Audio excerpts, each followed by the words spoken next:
On a wholesome, bright-lit volleyball court, a girl leapt into the air and struck the ball with precision. The sound of impact echoed sharply as the ball crossed the net and landed cleanly in the opponent's court. Her successful strike drew attention from everyone present. From the sidelines, a boy calmly announced her name and current status. Park Min-hee. In front of him floated a translucent window displaying her detailed information, a screen visible only to him. The boy was Park Bang-soo, the equipment manager of the Unseong Red Rabbits volleyball team. Unlike the others, Bang-soo possessed a strange, inexplicable ability that let him see players' status in a way no normal person could. However, this power was not something he had always possessed. His life had been shaped by volleyball long before that moment. Bang-soo had devoted 10 full years of his life to the sport. In the beginning, he had believed that effort alone could overcome anything. Yet it took him only 2 painful years to understand the existence of an invisible wall of talent. No matter how hard he trained, he could not cross it. The next 5 years of his life were spent struggling to accept the harsh reality of the world, slowly coming to terms with the fact that he would never become a professional volleyball player. Even so, leaving the court entirely proved far more difficult than he had imagined. What tormented him most was not failure itself, but the realization that he had spent 17 years chasing a dream that would never be fulfilled. Just when he believed everything was over, a mysterious system window appeared one day and altered the course of his life. That system granted him a role connected to volleyball once more,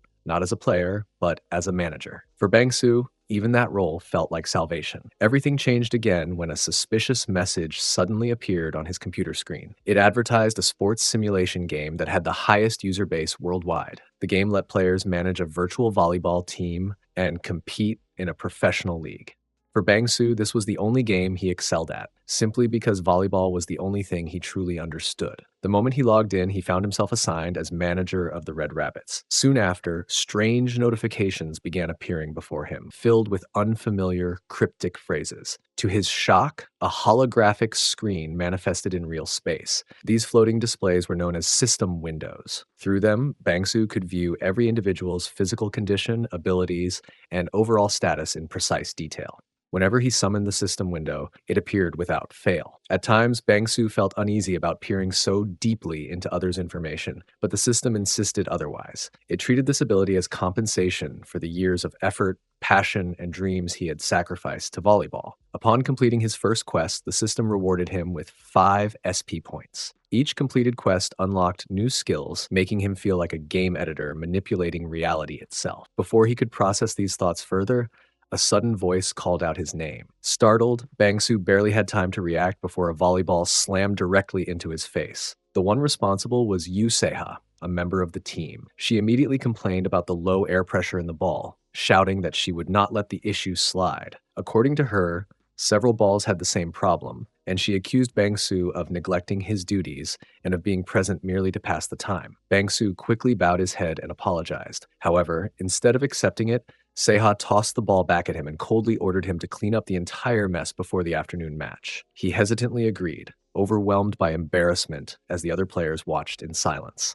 Unable to stop himself, Bang-soo activated his system window and checked her status. Her name was Seaha, a 27-year-old professional player. Later, in the training room, Seaha was seen exercising intensely, focusing particularly on strengthening her knees. As she trained, her thoughts revolved around preventing further damage and maintaining her condition. While she was lost in thought, Bang-soo cautiously approached her and apologized for disturbing her. He explained that he had been unable to clean her knee pads earlier because he was adjusting the air pressure in the balls. Seha's irritation flared instantly. She scolded him harshly, accusing him of failing to grasp priorities. She warned him that playing without knee pads could lead to serious injury and bluntly stated that he would bear full responsibility if anything happened to her. Bang-soo immediately apologized again, acknowledging his carelessness. At that moment, he revealed a brand new pair of knee pads as a gesture of apology. Seha snatched them from his hands, yet continued muttering angrily to herself about the poor judgment involved in hiring such an incompetent man.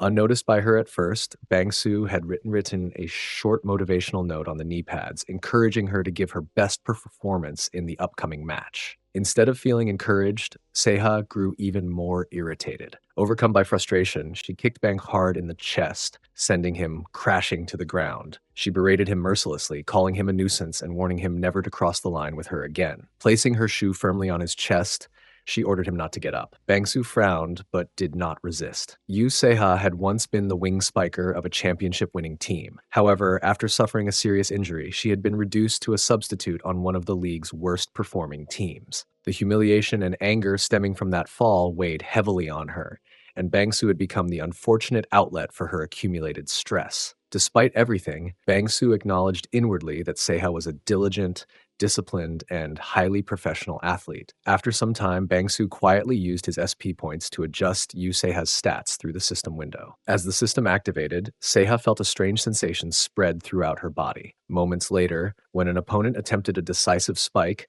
Seha reacted instinctively. She jumped higher than she thought possible and intercepted the shot cleanly, shocking everyone present. Seha herself was stunned. Her body had moved before her mind could process it. For the first time in a long while, her knees felt light and unrestricted. Watching her expression, Bangsu smiled faintly, certain that her condition had improved.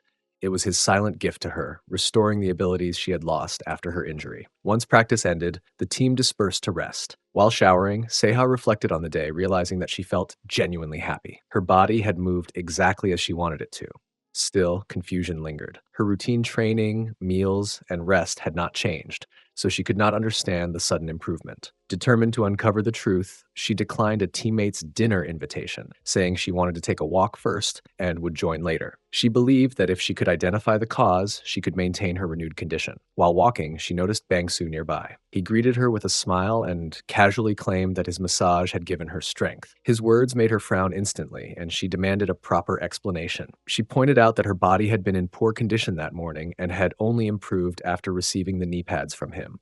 Bangsu responded by telling her she was not foolish, which was why she noticed the change so quickly. Rather than calming her, this remark only fueled her frustration. Finally, Bangsu made her an unexpected proposal, one that promised to help her maintain her restored physical condition. The moment she heard it, Seha was left completely stunned. Seha shoved Bangsu back, accusing him of joking around and calling him nothing more than a pervert. Bangsu, however, calmly assured her that he was completely serious. Seha frowned at his response and demanded an explanation. Bangsu told her to stop listening to people who kept making unreasonable requests, adding that he followed the same principle himself. Under her breath, Seha cursed Bangsu, irritated by how arrogant he was acting. His confidence made it obvious to her that he knew something important. Bangsu scoffed at her hesitation. He remarked that Seha always treated him like a servant, yet he still respected her sincerity about volleyball. This time, however, her attitude made it seem as though she no longer regarded the sport as something significant. Seha suspected that Bangsu was deliberately provoking her. Still, she could not ignore her curiosity.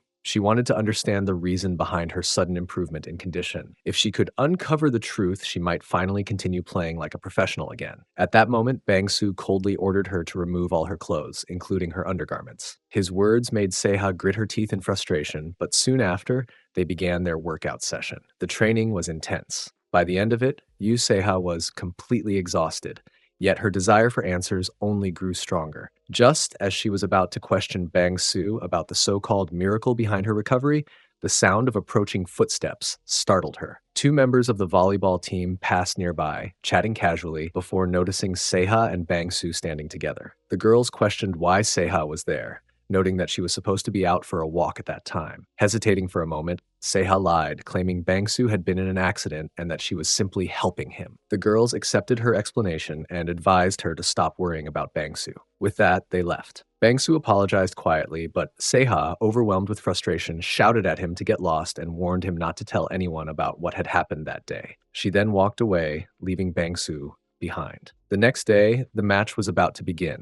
All the players were warming up on the court. Seha noticed that she felt better than she had in a long time, yet she blamed herself for falling for what she believed was Bangsu's stupid prank. Although she briefly suspected that Bangsu might have done something affecting her physical condition, she quickly brushed the thought aside. The coach approached Seha and encouraged her to give her best performance, just as she had during practice. Seha nodded in agreement, convincing herself that there had been no miracle. Everything was the result of her own effort and training. Around them, reporters gathered to interview Mina, who had received permission to speak on behalf of the team. Mina confidently told the media that the team would do its best with a positive mindset, regardless of their ranking. The reporters then asked Mina about Seha, who was starting a match for the first time in nearly a year. As Seha's teammate, Mina praised her abilities, calling her a sincere and respected senior. She expected Seha to deliver a strong performance that day. As the match began, every player gave their all. Seha struck the volleyball with a swift, powerful attack from the center, immediately taking the lead. The commentator noted that Seha looked unusually light on her feet and was performing exceptionally well. Her teammates praised her, and for a brief moment, she felt confident, ready to face reality head-on. Suddenly, however, her condition began to decline. Her stamina, mental strength, and resistance to injury rapidly dropped. Shocked,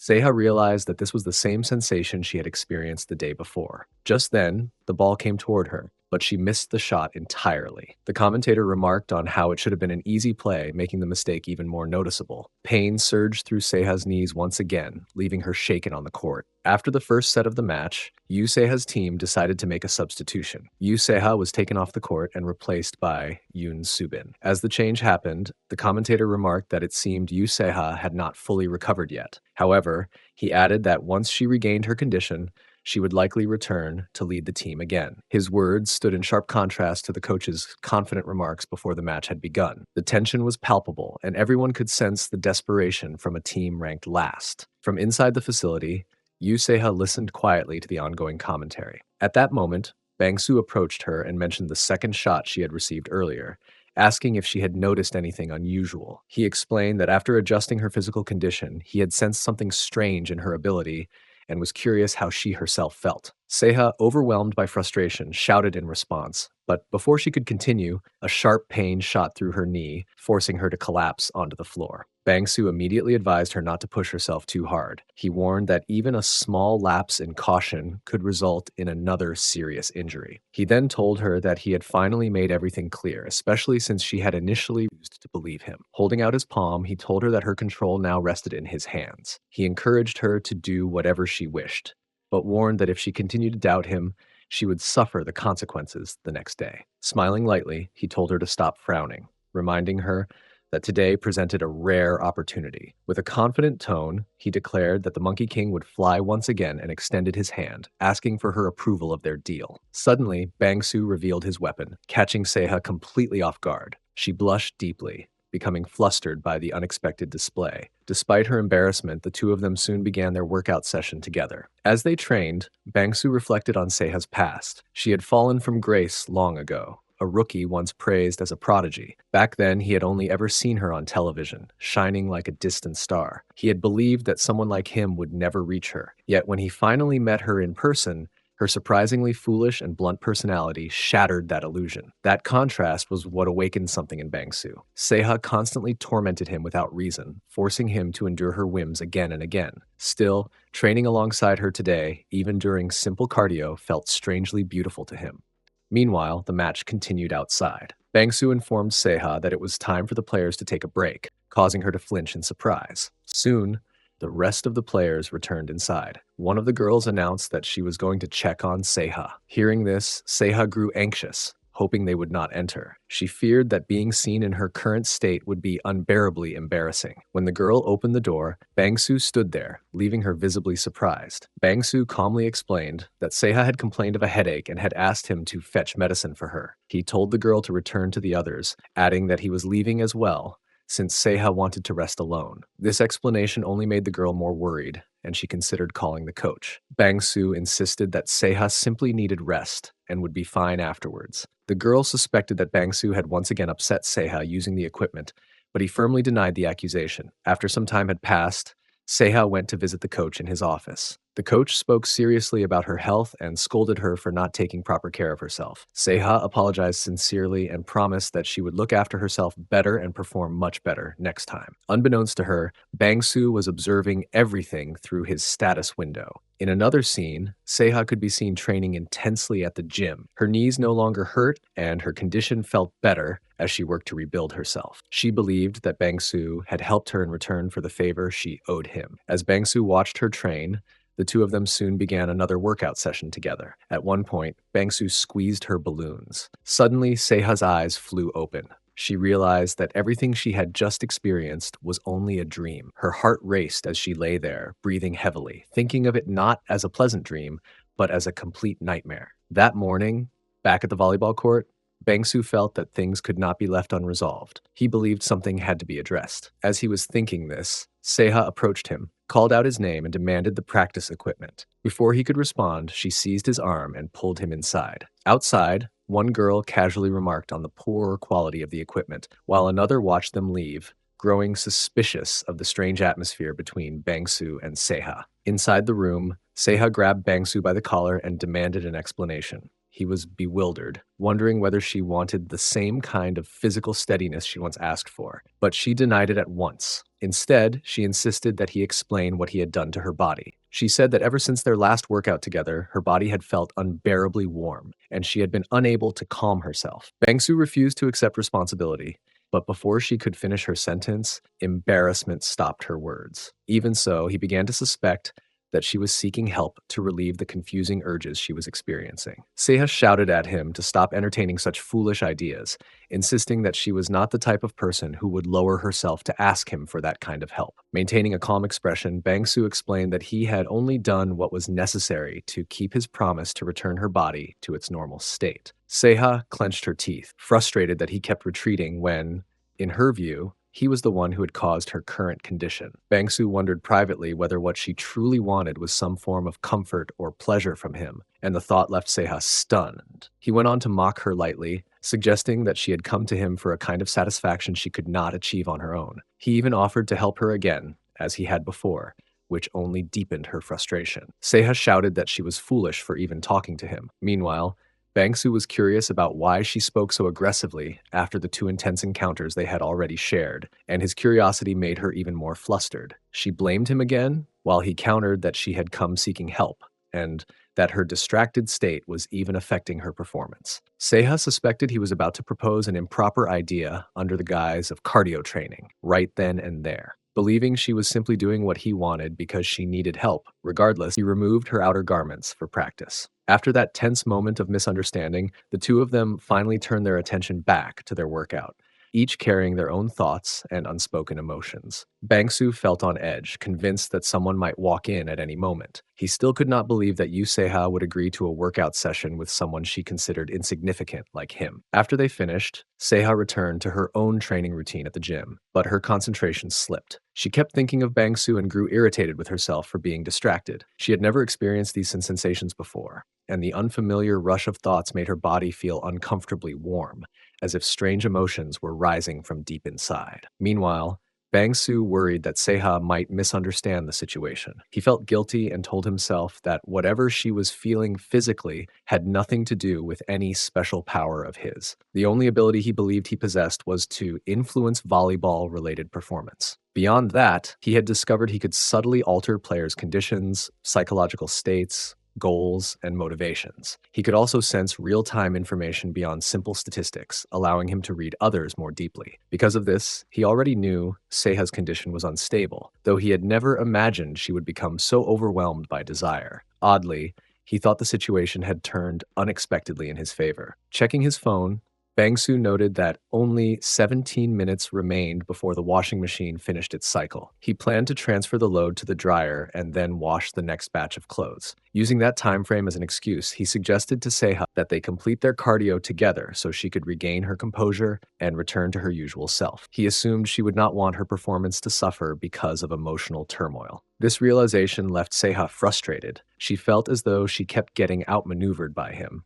and the sense of being manipulated annoyed her deeply. Yet despite her irritation, she found herself unable to refuse, and so the two of them began another session side by side. Elsewhere in the gym, two teammates were also pushing themselves through intense drills. During short breaks, one of the girls remarked on Seha's absence. The other agreed, noting that Seha had begun training with them earlier, but had since disappeared. She wondered aloud if Seha had skipped out on practice, though she was uncertain. Her companion replied that Seha was technically still in physical rehabilitation, yet she often trained harder than even the starting lineup, which was impressive. She added that she hoped Seha would recover soon, though both girls felt disheartened, remembering how Seha had lost the coach's confidence during the last game. At that moment, Mina Sunbae appeared and called the two girls over. She asked for the equipment manager's name and demanded to know where he was at that moment. The girls hesitated before admitting that they did not know his current location. Mina simply wished them luck and walked away. After she left,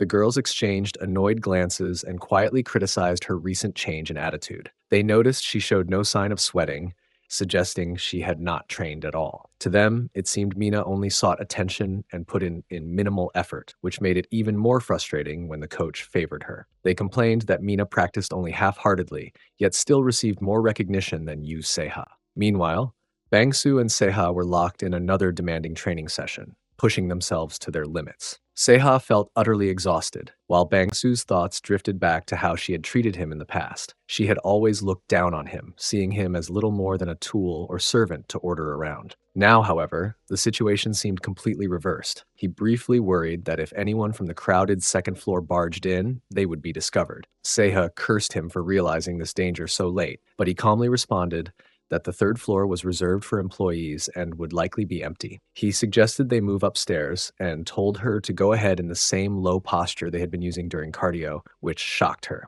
As they moved, they overheard two staff members chatting nearby. One of the employees called out to Bangsu, saying the manager wanted to see him about something that needed his attention. Bangsu agreed quietly, Bae placing a hand over Seha's mouth to silence her before anyone could notice them. Keeping close, they left the area together. Not long after, Mina Sunbae arrived at the laundry room, looking around for Bangsu. When she realized he was nowhere to be found, she immediately understood that he must be with Seha. Inside the room, Bangsu reassured Seha that the door was locked and that there was no reason to worry. However, when he showed her the headlights, Seha accused him of doing everything on purpose. Bangsu calmly denied it, explaining that he had no intention of letting anyone discover Seha in such a vulnerable state. Once everything was over, he casually told her that she could come to him anytime if she needed comfort. Later that night, Bangsu sat alone at the court, lost in thought. His mind drifted back to the remarks Seha had made earlier. A smirk crossed his face as he reflected on them. It did make sense. After all, the experience would have been unforgettable for Seha.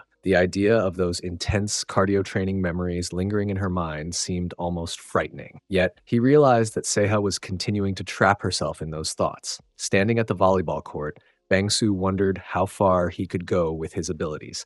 He felt a growing desire to test them further. Just then, he heard the sound of a ball bouncing and assumed it was coming from the practice court. The main players had already left, but when he went to check, he found a girl practicing alone, repeatedly bouncing the ball. She noticed Bangsu and frowned slightly as he approached. Bangsu introduced himself as the equipment manager, and the girl greeted him politely. Suddenly, a machine launched another ball toward her. It struck her on the head, causing her to fall to the ground. Bangsu rushed over, crouched beside her, and told her to pack up and leave since it was already late. The girl explained that the coach had instructed her to practice whenever the court was empty. Bangsu insisted that it was too late to continue. She said the second-string gym had no machine and asked for just 30 more minutes to practice. Bangsu hesitated at first, frowning, but eventually agreed. Grateful, the girl thanked him and returned to her training. Watching her, Bangsu concluded that she must be a second-string player. Later at home, Bangsu looked up her information and learned that her name was Deon Libero. She was a defensive specialist, skilled at receiving and digging. Bangsu remarked internally on Deon's impressive defensive statistics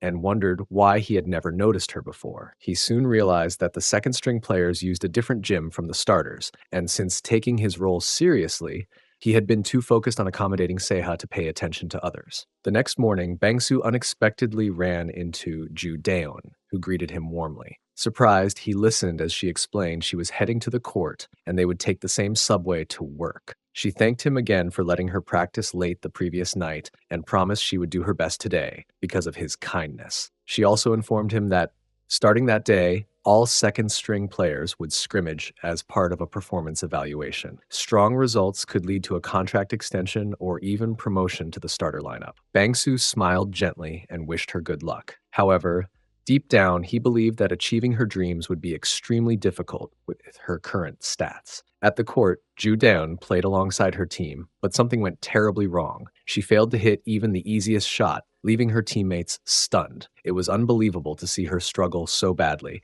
and because of her mistakes, the team lost its attacking momentum. With the contract season approaching, Deon's situation looked grim. Even the smallest mistake could ruin her future. From behind a door, Bangsu observed her practice in silence. He concluded that she would never improve significantly with just a few hours of training. However, he also realized that there was someone capable of making such an improvement possible himself. Later, Deon sat alone on a bench outside, staring blankly ahead. She reflected on how hopeful she had felt after the previous night's practice, believing she had finally gained some confidence. Now, faced with reality, she could only think that perhaps she lacked talent after all. Bangsu and Deon were locked in an intense wrestling session, pushing each other to their limits. Meanwhile, at night, Mina soaked in the hot spring, letting the warm water ease her muscles. Suddenly, Seaha appeared behind her, scolding her for leaving practice halfway through the day before. Mina calmly explained that she had an important filming schedule, which was why she had departed early. Seha's voice sharpened, insisting that if someone wanted to leave, they should do so quietly, without disturbing others who were still training. Mina, however, pointed out that Seha herself had also been absent, so she shouldn't make such a fuss. Seha snapped back, claiming she had left early because she wasn't feeling well. Mina's eyes twinkled with amusement as she remarked that today, Seha looked perfectly healthy. The comment made Seha bristle. She knew Mina had seen her holding Bangsu's hand when they went out together. Feeling her irritation slipping, Seha quickly tried to regain control, warning Mina not to disrupt the team's spirit again. Mina, observing Seha's flustered reaction, took a mental note. She found the response amusing and even slightly thrilling, and a seed of curiosity was planted within her. There was clearly more to Seha than her composed exterior. Something had clearly occurred between Seha and Bangsu, and Mina was determined to uncover Seha's hidden side. Back in the hotel room, Bangsu and Deon were engrossed in a grueling workout session. Afterwards, Bangsu reviewed his progress and confirmed that all the tutorial requirements had been met. However, when he checked his status window, it displayed 0 points. Shocked, he read the message carefully. He had used the status adjustment ability to modify player stats, which fulfilled the condition and completed the tutorial quest. Until he regained SP points, the ability would remain unavailable. Bangsu leaned back, trying to absorb the news. The system also informed him that the weekly quests had been updated, offering AP points upon completion. To see the details, he had to check the main screen. Wasting no time, he rushed home and opened his computer, discovering that a certain in-game currency was required to adjust Seha's and Deon's stats. The tutorial had provided SP points, but now they were gone. He browsed the in-game store, considering how SP could help him acquire new stats. A heavy sigh escaped him as he sank into his chair, stressed by the realization of how vital SP had become. He concluded that the most efficient way to gather SP was limited, though the rewards from main missions were enticing. Yet defeating the giants while still in training seemed like pure luck. For now, the only viable path was to accept weekly quests. The next morning, Seha pushed through a rigorous training session in the gym. Exhausted, she paused to catch her breath, muttering a curse at Bangsu for pushing her so hard. Unexpectedly, Bangsu appeared behind her and playfully grabbed her chest, leaving Seha momentarily flustered. She jerked back, shocked, as Bangsu explained that he had only been passing by and had noticed her in the gym. In truth, he admitted, he had been watching her for some time, seeing how immersed she was in her training, struggling to catch her breath. Seha's anger flared. She snapped at him, insisting that her training was none of his business. Bangsu, however, recognized the danger. Seha's new technique was incompatible with her tendency to overwork herself. She rudely shouted for him to leave, and in response, Bangsu smirked, reminding her that she was only healthy now because of his guidance. Confused by her refusal to acknowledge his help, he watched as Seha's frustration boiled over, culminating in her hurling a water bottle at him. He dodged just in time, but she yelled for him to leave immediately, refusing any further interference. Bangsu, still amused, offered her a deal, though its details remained undisclosed. Later, as he walked down a corridor, Seha suddenly appeared, grabbing his collar. She accused him of already knowing about her upcoming interview. Bangsu calmly confirmed he was aware of the V-League magazine interview and the cover and photo shoot scheduled in the clubhouse media room, noting the limited time left. Seha scolded him for not informing her earlier. Bangsu countered that she had already instructed him to follow the specific schedule she had sent. Seha could barely stand on her legs due to the pain in her knees, which is why she reluctantly agreed to Bangsu's bet. Bangsu had given her a day to complete it, with the condition that she must carry it through for the entire day and act as if everything were normal. For a girl like Seha, it wasn't a difficult task. As she sat inside the interview room, Seha muttered curses under her breath, blaming Bangsu for putting her in such a predicament during the interview. She recalled that just the day before, Bangsu had declared that if he lost the bet, he would immediately write a resignation letter and disappear. Seha thought to herself that he clearly didn't know her well. She could handle anything, and this bet was, in her eyes, minor. When the reporter asked about her condition, noting her ongoing recovery, Seha recognized an opportunity. She responded that her recovery was progressing smoothly. If she could complete the bet today, she could finally rid herself of Bangsu's interference and focus entirely on her upcoming matches. With that, she would be able to make a full recovery and showcase her best performance to her fans. She refused to let Bangsu act as he pleased. The cameraman noticed the sweat on her forehead and voiced concerns about her health. Seha reassured him that she was fine, claiming she was simply warming up for the interview. She also mentioned that after the interview, she needed to meet her team for training. The reporter remarked on her incredible passion. During the questioning, one of the reporter's papers fell to the floor. He apologized and bent down to pick it up. Meanwhile, Bangsu, seated at the control panel, thought about her current vulnerability, and Seha once again felt a surge of pain throughout her body. Concerned, the reporter suggested delaying the interview to the next day if she wasn't feeling well. Seha, however, insisted that they continue, and the reporter reluctantly agreed. All the while, she inwardly blamed Bangsu for her discomfort. After the interview concluded, they proceeded to a photo session for a book cover. Mina approached from behind during the shoot and noticed Bangsu commenting on the coincidence of his presence. Once again, Bangsu pressed the button and Seha felt as though her clothes might become visibly wet, increasing her embarrassment. The director, impressed by her composure, praised Seha for maintaining her poise. The photo session continued, highlighting Seha's best poses. Later, inside the restroom, Seha struggled with herself in private. As she tried to pull a special training device from herself, the string snapped, leaving her tense and frustrated. After a while, Bangsu arrived, curious about her sudden emergency call. Upon realizing that the string had broken and the special tool had become lodged even deeper, he understood the cause of her distress. Seha felt both embarrassed and anxious, worried they might be caught in that compromising situation. Bangsu approached calmly, instructing her to relax. Once they managed to remove the special tool, the tension between them shifted into action, and both engaged in a wrestling battle. At that moment, a system notification popped up,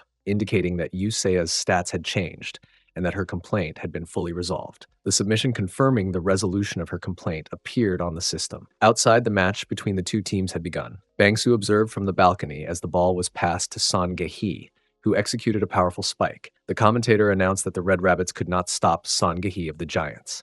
Mina voiced her frustration over a near miss, while fans cheered her on, encouraging her to keep going. Seha, meanwhile, sat on the bench as the coach instructed the team to implement Attack Plan 5 and give the ball to Mina for the best chances in the game. Bangsu felt that everything had become pointless.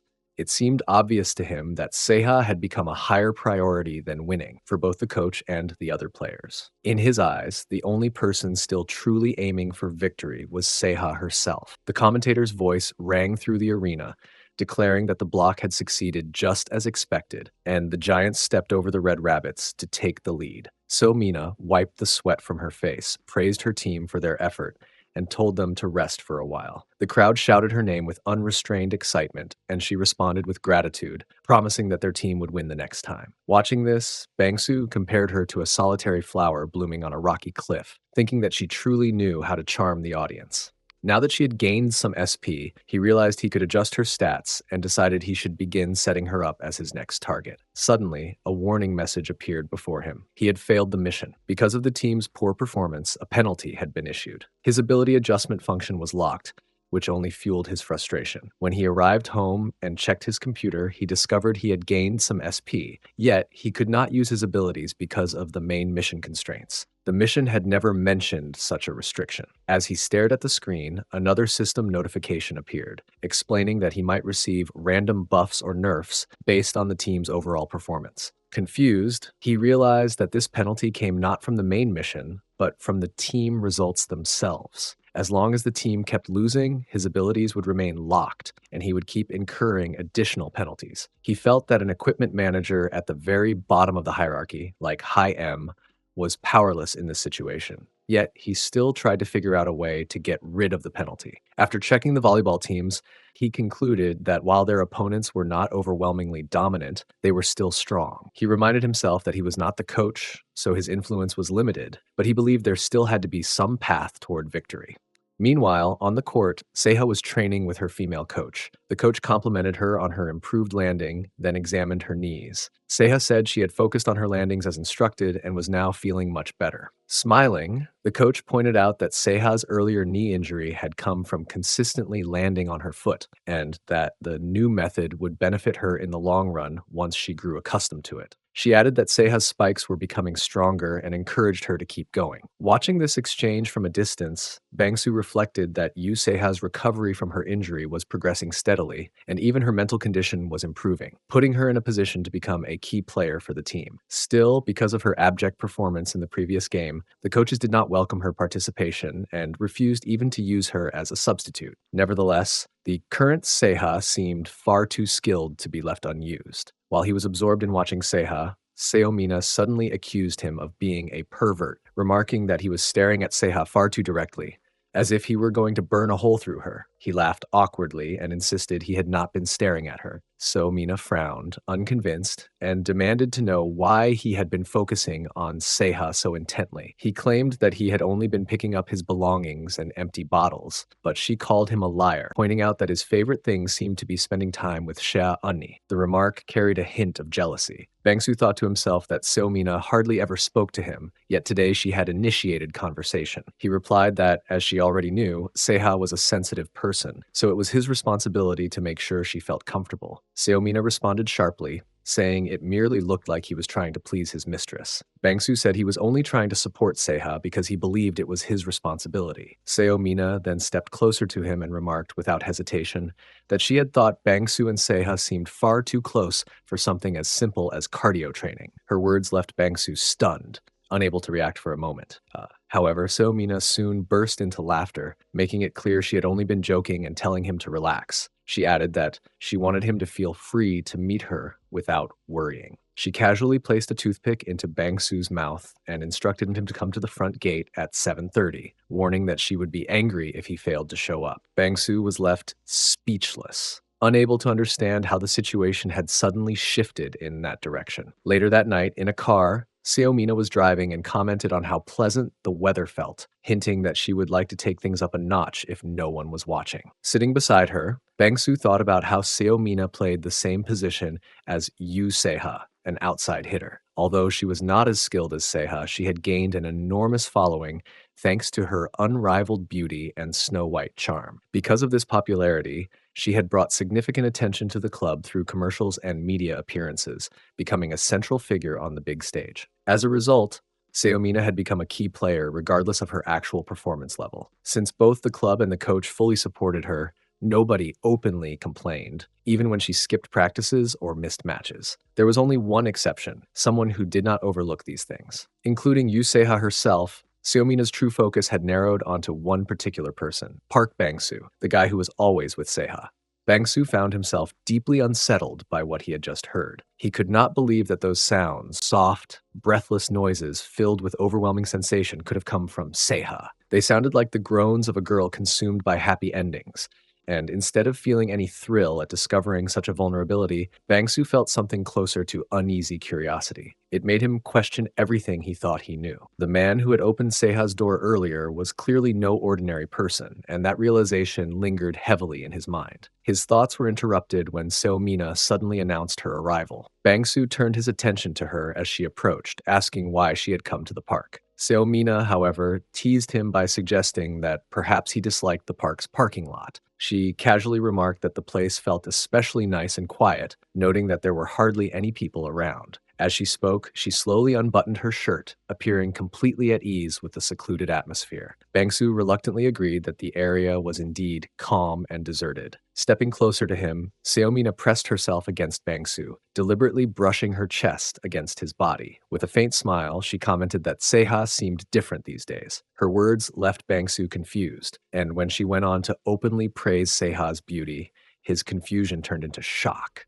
Mina studied his reaction carefully and suggested he might be nervous, fearing someone might see them together. She quickly dismissed the idea herself, claiming she was not worried at all. After all, she insisted that she had only come here for a simple workout session with him. As she continued pushing herself against Bangsu's chest, she made a pointed remark about how this location was the kind of place where they could never get caught, and That was the moment Bangsu abruptly lost his composure. He immediately opened the car door and, visibly nervous, told her to back off. Claiming that something urgent had suddenly come up, he insisted he had to leave. Before going, he reminded her to drive carefully and hurriedly said goodbye. At first, Mina stood there in confusion. Slowly, the realization dawned on her that she had just been rejected by someone she considered nothing more than an ordinary boy like Bangsu. The thought infuriated her, filling her with frustration as she watched him walk away. As Bangsu made his way down the road, he muttered to himself that Mina's behavior had completely freaked him out. The more he thought about it, the more convinced he became that she might be acting this way because of Seaha. Perhaps it was some kind of competition, a challenge for Seha's position. Everyone knew that whenever Mina and Seha were involved in the same situation, trouble was bound to follow. Bangsu felt certain that Mina had approached him because of Seha, yet he still could not grasp her true objective. His lack of information made everything feel dangerously uncertain. He reassured himself that delaying any involvement had been the right decision, even though the situation had grown far more complicated. His ability was still sealed, and the team desperately needed to win the upcoming match. The pressure weighed heavily on him as he walked. Just then, a familiar voice called out his name. Bangsu froze and turned around, shocked to see Coach Bae Hungju standing there. Hungju looked equally surprised to find him there and immediately asked why he was there at that time. She even hinted that he might have been meeting someone. Bangsu quickly replied that he had merely been taking a walk. Hyungju frowned, finding his explanation strange, as the area was far too distant to be a casual walking spot. Before she could press him further, the handle of her grocery bag suddenly tore, spilling vegetables all over the ground. She let out a worried sigh as she looked at the mess. Bangsu immediately stepped forward and offered to help. He gathered some of the fallen items and suggested carrying part of her load. Hyungju smiled warmly and accepted his help, thanking him. She explained that her home was nearby and that it would not take long. As they walked together, Bangsu couldn't help but feel surprised by her appearance. He was so used to seeing her in her coach's uniform that seeing her in casual clothes felt almost unfamiliar. In this outfit, she seemed entirely different, and the unexpected sight left a quiet impression on him as they continued down the road. Hungju asked Bangsu if he had eaten dinner, and Bangsu admitted he hadn't eaten yet. Hearing this, Hungju naturally invited him to her place for dinner. Noticed right away that Bangsu was clearly hungry, though it would still take a few minutes to prepare the food. Once the meal was ready and they had finished eating, Bangsu sincerely praised the food's taste. Hyungju felt genuinely happy seeing how much Bangsu enjoyed the meal. She politely said it would have felt wrong to let him go home without at least cooking him dinner. Bangsu replied honestly that it had been a very long time since he had last eaten homemade food, which made her smile even more. Hyungju said she was glad she didn't have to eat alone that night. At one point, Bangsu brought up the fact that Hungju was married. She calmly acknowledged it and explained that her husband was currently away on a business trip. It had been some time since she had been by herself like this. Curious, she asked Bangsu how his work was going lately. Bangsu replied that things were going well and that his work had not changed much from what he used to do. While peeling an apple, Hungju gently expressed concern about Bangsu's exhaustion, especially with everything involving Seha. She mentioned that Seha was not always so sensitive, and that, at least during her recovery period, she seemed more at ease around him. Hyungju added that she hoped Bangsu would continue to take good care of Seha. As he listened, Bangsu reflected on how many of their players relied on Coach Hungju because of her warm, friendly, and understanding nature. This was actually the first time he had seen her outside the court. He realized that the way she treated others was not simply part of her coaching style. It was genuinely who she was. When Bangsu commented on how good the apple tasted, Hyungju explained that she had picked them carefully at the market, choosing them for their bright red color and fresh appearance. She even offered to pack a few for him to take home when he left. Bangsu thanked her sincerely for the thoughtful gesture. As he looked around the room, Bangsu noticed a framed photograph on the wall. His eyes lingered on the girl standing beside Hungju in the picture as she seemed strangely familiar. Seeing his confusion, Hungju smiled and pointed out that he had not recognized her yet. She then revealed that the girl in the photograph was Mina. Only then did Bangsu finally recognize her. Hungju went on to explain that she had been Mina's coach since her early days, back when Mina was still a star player. She recalled how young Mina had been extremely competitive, making her difficult to handle at times. These days, however, Mina had become so busy that she could barely focus on her practice. Hearing this made Bangsu reflect deeply. Mina was one of their key players, yet frequent losses and ongoing performance slumps had dulled the team's competitive edge. Fortunately, Seaha had been holding the team together. Bangsu resolved to do whatever it took to get Seaha back on the court. To win their next match, they would need to reignite the fire within the team, and he strongly suspected that Mina still possessed the same drive she once had. Later that night, after returning home, Bangsu's phone rang. When he answered, it was his boss, who asked him to check on the dormitory due to a power outage. Bangsu agreed without hesitation. His boss also warned him that there had been reports of perverts lurking around the court, which had made the players uneasy. They were trying to catch those individuals, so Bangsu was told to be careful and avoid causing any trouble. Bangsu felt unfortunate, realizing that he had been called into work on his day off. When he arrived at the girls' dormitory, he searched for the fuse box. Suddenly, his flashlight went out, which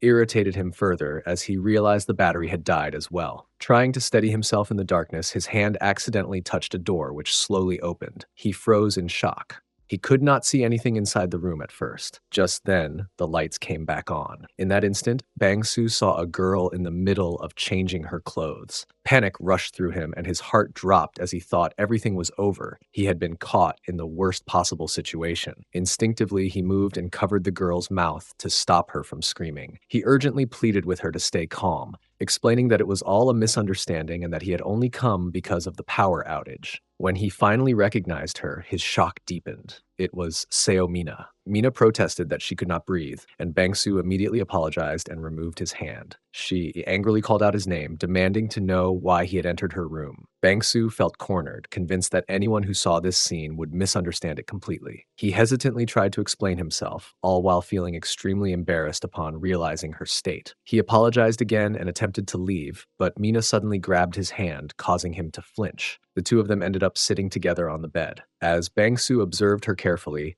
he realized that Mina showed no intention of reporting him. Then, without warning, Mina turned her gaze toward him and smiled, leaving Bangsu unsure of what would happen next. Mina stepped closer to Bangsu and leaned in to whisper that she had heard rumors about a pervert lurking around, someone who had been caught peeking at the girls. Bangsu responded calmly, saying that misunderstandings like that were only natural in such situations. However, Mina already knew it wasn't Bangsu. She admitted she was only teasing him. In truth, she had simply wanted an excuse to talk to him, but she could tell that he looked exhausted. Bangsu replied that the work itself was tiring, but added that Mina could use him as someone to vent to if she needed to let everything out. At that, Mina agreed, saying she would keep their conversation a secret from Seaha. As Bangsu listened to her, he grew confused. Recently, Mina had suddenly become much friendlier toward him, and the change felt unnatural. It made him suspect that she might have another objective hidden beneath her casual attitude. Bangsu told her that it was fine if she acted normally around him. If she was serious about something, he said, there was no need for her to hide it from him. His words caught Mina off guard, leaving her momentarily confused. Smiling gently, Bangsu asked if there was anything she truly wanted to say, encouraging her to speak freely. He assured her that he wanted to hear it and that he genuinely did not mind. Mina frowned before standing up and finally responding. She admitted that she had done a bit of digging. According to what she had learned, Bangsu had failed at volleyball and was barely managing to stay on the team, clinging to his position by a thread. She said she had felt sorry seeing him treated like a punching bag by others, which was why she had considered helping him. However, it now seemed to her that he did not need her help after all. Then she added that when people interfered like this, it was often mistaken for showing interest. She claimed she was close to breaking, saying that his happiness seemed nothing more than a delusion. With a mocking tone, she remarked that the weak Seaha and the foolish Bangsu truly made a perfect pair. Her words immediately provoked Bangsu and his demeanor turned aggressive. He reacted sharply, grabbing her in anger, and soon after, the two of them continued their workout together, pushing their bodies through intense cardio. As the session went on, Mina thought that none of this felt right. She had always dominated everyone around her. Every man in her life had been the same. Those dull men were meant to be controlled by her, and it always felt natural. No one had ever dared to treat her harshly or humiliate her. Yet Bangsu had done exactly that. All of this, she thought bitterly, had happened because of a few words she had spoken to him. While their training continued, she realized that he had stirred emotions within her that she had never felt before. The sensation unsettled her deeply, and she silently swore that she would never forgive him for it. The next morning, a bus pulled up to the court. One man instructed another to double-check everything, making sure nothing was missing. These were the days leading up to the match, and the tension was evident. A superior officer ordered his junior to ensure that all players were ready and in proper condition. Inside the office, the coach was in the middle of a phone call when Mina suddenly barged in, startling him with her abrupt entrance. Startled, the coach quickly hid a USB behind his back and nervously clarified that he had not been saying anything bad about her during the call. He then told her that it was time for her to leave, wondering aloud if something urgent had happened to bring her there so suddenly. So Mina raised her voice and shouted that she had something important to say. She then recalled Bangsu's earlier words, repeating that he had nothing to lose at this point, and that he himself was unsure whether he would be the one to benefit from what lay ahead. She fell silent for a moment, then turned away as if brushing the matter aside, saying that it was nothing. Without another word, she left the office. Sometime later, she was seated inside a bus, staring blankly ahead while her thoughts spiraled. From her perspective, Bangsu had nothing to lose. She could throw him out whenever she pleased, without hesitation. When she stepped off the bus, her male fans erupted into cheers, but even that did nothing to ease her mood. Instead, her thoughts grew darker. Simply kicking Bangsu out would never satisfy her resentment. She wanted to crush him with her own hands, to make him wait helplessly as she watched him break. At that moment,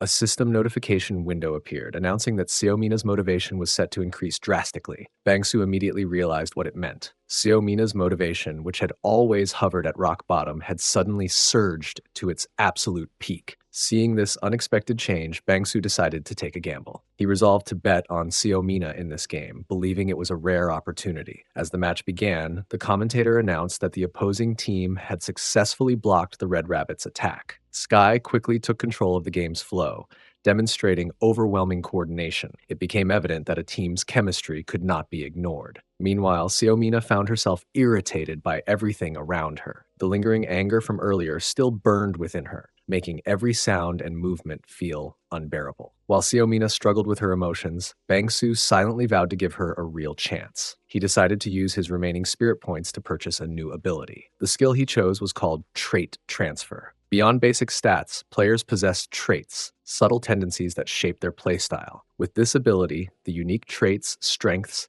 and special capabilities of one player could be transferred to another, though only once. After activating it, Bangsu closely examined the player's traits and initiated the transfer. Suddenly, Mina felt an unfamiliar sensation surge through her body. Her movements felt lighter, stronger, more precise. As if guided by instinct, she struck the ball with newfound confidence. The impact shocked her. She couldn't comprehend what had just happened. A path she had never noticed before suddenly unfolded in front of her eyes. The commentator's voice rang out in excitement, announcing that a feint attack had successfully broken through Sky's defense. Sky, who had been preparing for a spike, was completely caught off guard. Seaha, watching from the court, was equally stunned by the sudden shift. Inside her mind, Mina declared that this was how things should be. She felt that it was only fitting for everyone else to bow before her. The commentator quickly remarked on the dramatic change in tempo. The Red Rabbits managed to defeat Sky and narrowly escaped defeat in the final phase of the match. A reporter later noted that Mina's aggressive plays had decisively altered the pace of the game. Spirit critics commented that Sky's previously dull attacks had been their greatest weakness.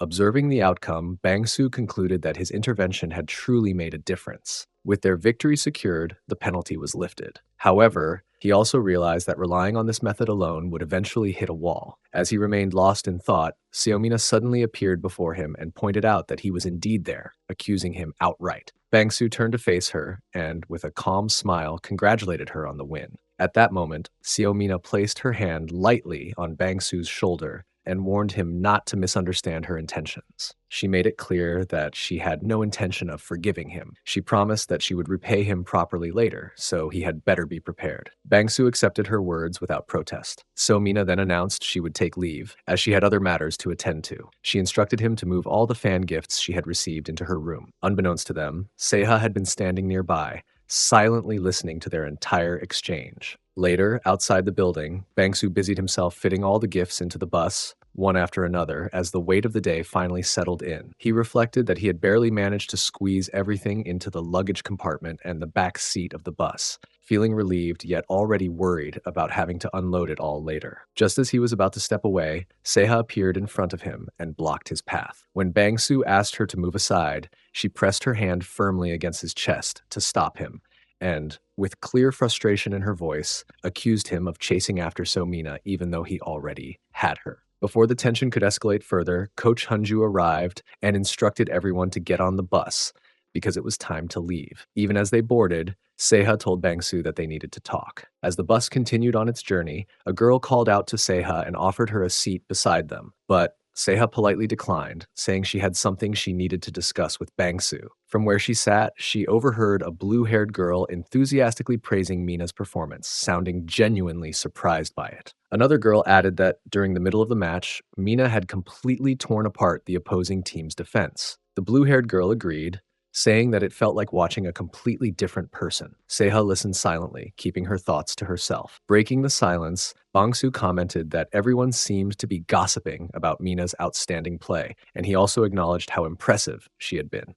Seha responded sharply, telling him not to treat Mina like a fool. She insisted that she knew Mina better than anyone else, and that such a drastic change in performance could not have happened suddenly. She was convinced that Bangsu had done something to Mina as well, just as he had done to her, and warned him to stop immediately. She called his ability abhorrent and said that using it as bait to lure kids was disgusting. Confused by her use of the word kids, Bangsu wanted to correct her, assuming she meant he shouldn't use that ability on Seomina in particular. Seha turned her head and shot back that she was talking not only about herself, but also about the entire team. Bangsu found it surprisingly easy to read her feelings. He told Seha he would test her resolve and see how much she truly cared about her teammates, saying he had something he wanted to confirm. Flustered and unsure of his intentions, Seha hesitated, feeling embarrassed to discuss such matters on the bus. Bangsu simply smiled and said that if she did not want to continue the conversation, they could drop the subject. Seha, however, could not silence her thoughts. She believed that if Seomina's abilities continued to grow, things would no longer progress in the way she had imagined. She felt she could not allow Mina's skills to increase any further. Bangsu, on the other hand, thought that even if Seha tried to deny it, she was clearly conscious of Mina. He believed that once Seha sensed her own position on the team beginning to waver, she would inevitably start valuing the team's victory less. He concluded that between Yu Seha and Seo Mina, their rivalry might become something he could use to his advantage. Bangsu then instructed Seha to put in more effort during their workouts, and with that, they began their cardio right there on the bus. After some time, Coach Hunju approached Bangsu and expressed concern about his condition, telling him to let her know if he started to feel unwell. At that moment, Seha was bent over against Bangsu's legs, which caught the coach's attention. She asked Seha why she was sitting like that, and Bangsu quickly explained that Seha wasn't feeling well and was just lying down for a bit to recover. The coach approached Seha with a concerned expression and asked about her condition, saying he could have the bus stopped if she was not feeling well. Seha assured him she would endure it, saying she only wanted them to reach their destination as quickly as possible. Coach Hunju then announced to everyone that they were almost there and told Seha that if she felt too tired, they would immediately ask the driver to pull over. When they finally arrived, Seha stepped off the bus and immediately bent forward, vomiting. The other girls hurried toward her, their faces worried, asking if she was all right, but Seha reassured them it was only a brief spell of dizziness and that she would be fine after a short walk. Accepting her words, the girls eventually left her alone. A moment later, Bangsu approached Seha and told her to swallow it, remarking that she had become even bolder since the last time he had seen her. Seha scolded him sharply, telling him to keep his mouth shut and reminding him of his promise. She insisted he stop pretending not to hear her and warned him not to touch anyone else. Suddenly, Bangsu grabbed her and pulled her behind the bus as they began their usual workout in secret. Meanwhile, inside the court, Mina was busy shooting a commercial, speaking confidently about the benefits of a particular medicine. The director and cameraman praised her performance in the recent match, deciding that they would rewatch the game afterwards. Sitting on a chair with a piece of chocolate in her hand, Mina thought to herself that everyone must have paid close attention during that game. She was convinced that the superiority between herself and Seha had already been made clear. She believed there had to be a reason that the arrogant Seha could not stand up to Bangsu, and she imagined that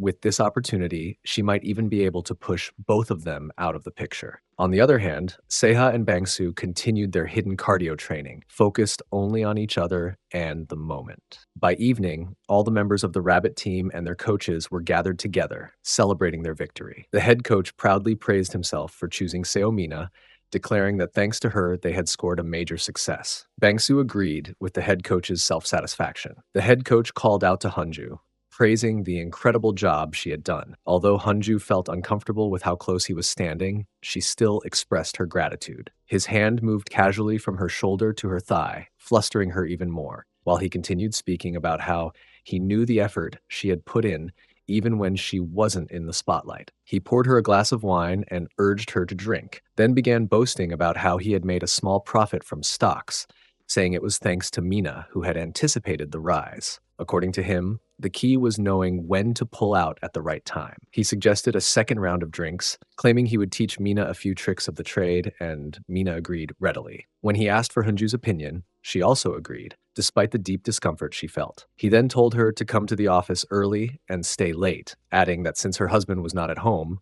there would be no problem. Bangsu observed all of the head coach's inappropriate behavior, noticing how he repeatedly touched Hyunju and how visibly flustered she became. When the head coach offered to take Hunju somewhere nice, Bangsu finally stood up and apologized for interrupting. He explained that Seaha had asked to speak with her because her knees had started to feel weak whenever she lifted anything. Understanding the implications, Bae Hyunju immediately stood up and said she needed to check on Seha right away, announcing her departure in the face of the sudden emergency. The head coach sighed dramatically, complaining about Bae's constant work and devotion, remarking that she was leaving to help Seha, a girl who couldn't even perform properly in the match. Bangsu, however, thought to himself that once a game begins and teams are chosen, those who truly care naturally take on the role of a coach in more ways than just in name. His attention had never truly been on the team's overall performance. Instead, his mind remained fixed on mastering his unique ability. Compared to that, the current head coach, whom he viewed as a growing, unhealthy obstruction, was becoming increasingly irritating. The coach's presence felt less like guidance and more like a burden that hindered real progress. While at home, Bangsu received a series of messages from Bae. She questioned him about Seha, explaining that Seha had not been looking for her and asking why Bangsu had said otherwise. Realizing there may have been a misunderstanding, Bangsu replied calmly, admitting the possibility of confusion and offering an apology. Bae accepted it graciously and thanked him, bringing the conversation to an end. Even then, Bangsu reassured himself that it wasn't as though he lacked a plan. Everything was simply moving at its own pace. Elsewhere, Deon watched Seomina's victory match on screen. As she observed the celebration, her thoughts drifted back to the last time she had seen Bangsu, with Seomina sitting beside him in the car. At the time, she had assumed that Seomina was receiving special, private attention from the coach. However, Deon knew better now. Seomina was not the only one who had received such care. Deon was certain that Seomina's recent improvement was also influenced by Bangsu's massage technique, just as her own performance had once improved because of it. Thanks to Bangsu's help, Deon had managed to secure a renewed contract. Yet despite that opportunity, she felt she had made no meaningful progress since then. Driven by those lingering doubts, Deon approached Bangsu and greeted him. He appeared surprised by her presence and asked why she had come. Deon quickly assured him that she was not there with any ulterior motive. As she spoke, she impulsively took hold of his hand and apologized for her bold behavior. Then, without hesitation, she asked him for a massage. Bangsu refused gently, telling her that she didn't need one. Her body, he explained, was in perfect condition. The real issue was not physical weakness, but her lack of confidence. His sudden instruction for her to remove her clothes left Deon visibly flustered, though she remained silent. Bangsu remarked that her timing was surprisingly good. The previous night, while reviewing the team roster,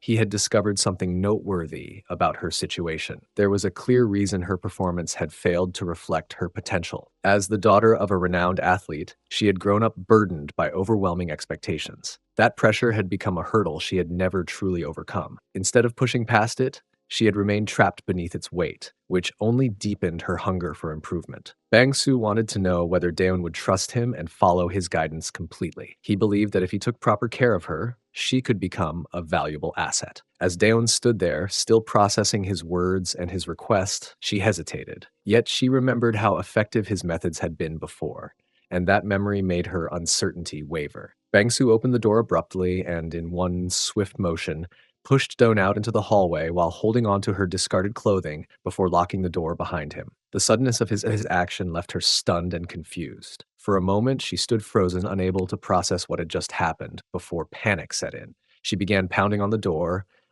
calling out his name and demanding that he let her back inside. From behind the locked door, Bang Su spoke calmly, telling her not to worry. He assured her that there was no one else around and that only the two of them were present in the area. He explained that he would help her, but only if she was willing to meet a certain condition. He directed her attention toward the end of the hallway, around the corner, where a whiteboard with a schedule planner was placed. He asked her to bring that planner back to him, stating plainly that this was what she needed to do in order to receive his assistance. Deon felt completely flustered and deeply embarrassed. The thought of walking down the hallway like this made her heart sink. She worried about the possibility of someone suddenly appearing and seeing her in such a state. To her, it felt impossible. From inside the room, Bangsu continued speaking, telling her that the real reason behind her poor performance was not a lack of skill, but a lack of confidence. Deon hesitated, conflicted by fear, but she remembered his words, that there was no one around at that moment. He urged her to hurry, insisting that if she moved quickly, nothing would happen. As she finally took her first steps forward, she paused again, forcing herself to breathe and summon courage. She told herself repeatedly that she was alone, yet her heart refused to calm down. Its frantic pounding felt unnatural, amplified by her heightened awareness of every movement. With each step, she could feel the air brush against her skin, making her even more self-conscious. Running might draw attention, yet walking felt unbearable. She hesitated again, her thoughts spiraling until one fear stood out above the rest. She did not want to lose this opportunity. Just then, a worker pushing a cart passed through the hallway. Deon was struck with shock, certain that she had been seen. However, the man moved past without reacting. She wondered if it had only been a fleeting moment, too brief for him to notice anything unusual. Perhaps the stacked boxes on the cart had blocked his view. Still, the thought that he might remember her face settled her deeply. But she was already so close to her goal that stopping now felt impossible. At that exact moment, Bangsu received a notification through the system window, indicating a change in Deon's status. Her confidence had increased by 1 point. He reflected quietly that natural talent could not be ignored. She was learning remarkably fast. With her high potential, her abilities were bound to grow quickly. Yet the expectations and pressure surrounding her would not wait. In his mind, the more desperate she became, the more precisely he could shape her growth to suit his vision. Deon finally grabbed the schedule planner and hurried into the equipment room. Once inside, she collapsed into a seated position, her body trembling as though all her strength had drained away. Bangsu pointed out that she was shaking, explaining that this reaction proved she was not yet ready to be considered a professional. A professional stage meant performing before thousands, even tens of thousands of spectators, not to mention countless fans watching through cameras. Every movement would be observed. That kind of environment was terrifying for someone who feared even imaginary gazes. He admitted that he had expected her to give up halfway, unable to endure the pressure. However, she had endured it. She had pushed through. Bangsu gently lifted her face and praised her sincerely, telling her that she had done an excellent job. Deon felt a surge of happiness, relieved that she had finally succeeded. He encouraged her further, telling her that if she continued to work with the same determination and grit, there would be nothing she could not achieve. With renewed resolve, the two of them began their cardio training together. In another scene, Seaha was practicing on the court, fully immersed in her training. Her teammates gathered around her, offering words of encouragement and praise for her performance. From a distance, Mina observed quietly, her attention fixed on Seaha as she took note of her progress. She had assumed that Seaha would be forced to stay on the sidelines after her injury. That belief had given her a quiet sense of relief. However, seeing Seaha now, standing tall and moving with confidence, shattered that assumption. Seaha looked fit, far more than she had expected. Though she hated to admit it, she could clearly see that Seha's skills had improved to a level even higher than her own. Still, she convinced herself that it did not truly matter. What was the point of being talented if Seaha did not have the coach's favor? Without that support, skill alone meant nothing. No matter how good she was, Seaha could not even secure a spot in an actual match. Meanwhile, inside the staff room, Bangsu was locked in a playful yet intense wrestling struggle with Deon. Their movements were reckless, laughter barely contained, until the sudden sound of approaching footsteps made them freeze. Instinctively, they stopped and hurried to hide as the door opened and two girls stepped inside. The girls glanced around and casually remarked that no one seemed to be there. One of them sounded irritated, complaining that she had only come because the other girl had been too scared to enter the room alone. The second girl defended herself, explaining that she had heard the sound of a woman crying earlier. As the conversation continued, Bangsu quickly covered Daeon's mouth with his hand to stop her from making any noise. Daeon struggled slightly, her breath uneven as she tried to stay silent. One of the girls nervously mentioned that people said strange things could be heard in this room, as if ghosts lingered there. She urged the other to grab what they needed and leave quickly. At that moment, Dawn felt she had reached her limit, her body tense and her patience wearing thin. Trying to lighten the mood, one girl joked that if the other got scared again, she would simply hold her hand, laughing softly. Instead of easing the tension, the comment irritated the first girl, who snapped back and told her to stop fooling around and help carry the items. Soon after, two girls gathered their things and left the room. Once they were gone, Bangsu let out a slow breath, thinking to himself that the situation had been far more dangerous than he had expected. A few days later, Bangsu found himself at the court, meeting with the head coach. He informed the coach that he had brought a recording of the previous day's match. The head coach invited him to sit down and offered him a cup of coffee before getting to the point. The discussion turned to the Revokers match, which had taken place after their defeat in the Sky match. According to the coach, the team's performance had seemed stable at first. The flow of the game had been decent until the middle of the match, but then everything had collapsed without warning, especially during the second half. The coach admitted that he could not fully understand what had gone wrong and wanted to hear Bangsu's thoughts. Bangsu explained that, in his view, the match had been lost from the very beginning. The opposing team had carefully exploited their lack of stamina and focus, gradually wearing them down before deliberately targeting the fourth set. He pointed out that if they closely analyzed the opposing team's rotations, the strategy would become obvious. As Bangsu spoke, he noticed that the coach was writing down his observations, recording them as though they were entirely his own conclusions. This made Bangsu wonder whether the coach had ever seriously reviewed the reports that had been submitted before, even once. In the end, nothing ever seemed to change. The same players were repeatedly used and the same tactics were applied over and over again. Even if Mina's insight continued to improve, Bangsu knew that volleyball was ultimately a team sport. Without real changes in strategy and trust in different players, individual improvement alone would never be enough to turn things around. There were moments when it seemed clear that there was only so much one person could do to change the course of a game. It felt as if, had anyone shown even a little more interest,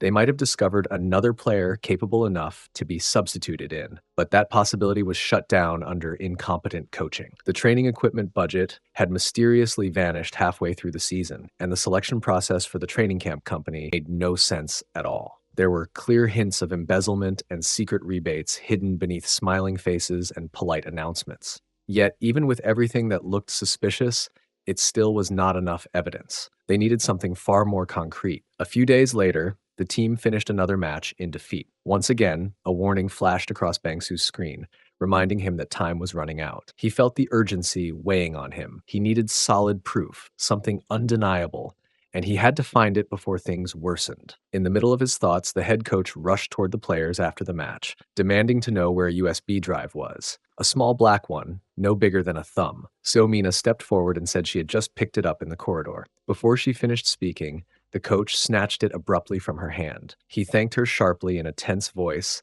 then forced a strained smile and praised everyone for their hard work before dismissing them. The sudden shift in his behavior left everyone puzzled. He had been irritable and aggressive the entire day, and now he was pretending nothing was wrong. The moment Bangsu heard the word USB, shock washed over him. Mina, still irritated by the coach's attitude, cursed quietly under her breath. Meanwhile, Bangsu thought about the USB the coach always carried, how carefully he guarded it, how unwilling he was to let anyone touch it. It had to be important. Match results didn't seem to concern the coach nearly as much as protecting that device, and he treated Mina harshly whenever she questioned him. Bangsu became convinced that the USB contained the evidence they needed. The problem was how to obtain it. He didn't have time to wait for the coach to make another mistake like today. Elsewhere, a boy asked why Mina had been asking about TCP. A girl misunderstood and assumed it was related to cosplay, but then remembered it was actually the corporation they were partnered with. She wondered why Mina would suddenly bring it up. The boy agreed that it was strange and admitted he was curious too. He joked that maybe she just wanted an excuse to spend time with him, which earned him an annoyed scolding from the girl for talking nonsense. Unnoticed, Bangsu walked just behind them, silently listening to their conversation and piecing things together. In another setting, inside the VBS company building, Mina sat on a couch while a man expressed his gratitude. She acknowledged him calmly and addressed him as the producer. As she waited, she seemed bothered by the absence of another person she had also requested from management, along with an assistant. A knock sounded at the door, and when Bangsu entered, she immediately scolded him sharply for being late. He bowed slightly, apologizing while explaining that he had lost his way because it was his first time in a broadcasting station. He handed her the change of clothes, snacks, and energy drinks he had brought for her. Curious, she asked why he had come instead of the others and whether anyone else from the team was around. He replied that he was the only one available, so they had sent him. Internally, he reflected that players should at least be allowed to know the companies their team partnered with. However, he also realized that by asking about the name of the accounting software company, Mina must have seen the electronic ledger stored inside the coach's USB. Noticing that he was staring, she demanded to know why. He quickly brushed it off, saying that he was simply surprised to see her looking so different, dressed in elegant clothes and carrying herself like another person entirely. He added awkwardly that he only wanted to help her more. Before he could finish, she threw a piece of clothing at his face and told him to stop saying useless things and buy her another pair immediately. She complained that the denier of the stockings she wore was different and ordered him to replace them. Then she shouted that he had forgotten the extra shot in her coffee and scolded him again. She instructed him to contact Company SS and reschedule, and then called him back once more to tell him to bring even more clothes. All of this left Bangsu silently frustrated. He had volunteered to act as her temporary manager because he believed Mina must have created a backup of whatever was on that USB. Now he felt as though he might collapse from exhaustion before ever finding it. Just as that thought passed through his mind, his phone rang. The caller hurriedly instructed him to make contact with AA Shot Company right away, reminding him that they only accepted in-person appointments and urging him not to waste any time. Bangsu sighed before finally agreeing, the resignation evident in his demeanor. Seaha watched everything unfold before her and could not help thinking that Bangsu always seemed to disappear whenever she actually needed him to do something. She wondered to herself what he was even planning these days, or what he was up to. A girl then approached Seaha and casually mentioned that lately Bangsu had been working part-time as Mina's manager. The revelation stunned Seaha, leaving her momentarily speechless. Meanwhile, inside Seina's house, Bangsu was lost in his own thoughts. He reflected that, even though he was being summoned in the evenings to do degrading things like massaging her feet, it might not be entirely meaningless. He convinced himself that it was not in vain. He assumed that, apart from her dorm room, she must have several spare devices in her home, and what he really wanted was access to her laptop to search through everything. As he continued the foot massage, Mina acknowledged his efforts with cool satisfaction. She had ensured that he began working immediately so that she could fire him the moment he ever dared to complain. It pleased her to see him obey every command without resistance. She finally remarked that she now understood why Seaha had made him work like a servant, believing there must have been a reason behind it. After saying this, she told him that the massage was enough and instructed him to leave for the day. Bangsu, however, thought to himself that sending him away empty-handed was exactly why this moment might actually be the best opportunity to get what he wanted. He insisted on doing more work. So Mina looked at him and, noting his eagerness to continue, mockingly suggested that perhaps he actually enjoyed this kind of treatment. If he truly wished to serve her, she said, then he should lick her foot. He hesitated, debating whether he should simply throw everything away and push back against her. Yet, just as he was about to comply, she suddenly pulled her foot away and burst into laughter, shocked that he had actually been ready to do it just because she had said so. She called it disgusting, lifting his chin with her foot as she spoke. She reminded him of the time he had rushed at her when his pride had been wounded, and now, seeing him prepared to lick her feet, she concluded that he had finally realized his place. He apologized sincerely. So Mina went on, saying that he must really have applied to be her manager, thinking she would never find out. She called him shameless and added that she could make him disappear with a single call to the higher-ups. In her eyes, servitude was the only thing he was capable of, yet he still dared to lay hands on her without any self-awareness. He had failed to become a professional and was now stuck in a low-paying position, something she did not stop criticizing. Bangsu tried to keep his composure, knowing that losing control in response to her taunts would only cause trouble for him. After this tense exchange, the two of them began their workout session together. The next morning, Bangsu was walking casually, his phone in hand, when Seha suddenly called out to him. She demanded to know where he had been the previous day. He replied casually that he had simply been alone, but she grew angry, saying she had heard a woman's voice and hoping it had not been so Mina, since he had given her his word. With unexpected boldness, he told her that even if it had been so Mina, she would not be able to do anything about it. His tone shocked Seha. He added that she did not seem to understand who actually held power. There were many people who needed him. If it had been Seha expecting loyalty from a partner, he said, he would have treated her more respectfully, rather than interrogating without evidence. From this, Seha realized that he really had met Seomina. He brushed past the issue and asked whether she had been overtraining despite having a match the next day, which surprised her even further. Inside the court, an announcement was made to everyone present. The speaker said he assumed they all already knew the situation from reading the morning papers. The head coach, Lee Miseok, and the assistant coach, Park In-hyung, could not currently be contacted as they were under investigation regarding a scandalous incident. At the moment, it was difficult to confirm the details, but with a match approaching, a decision had been made.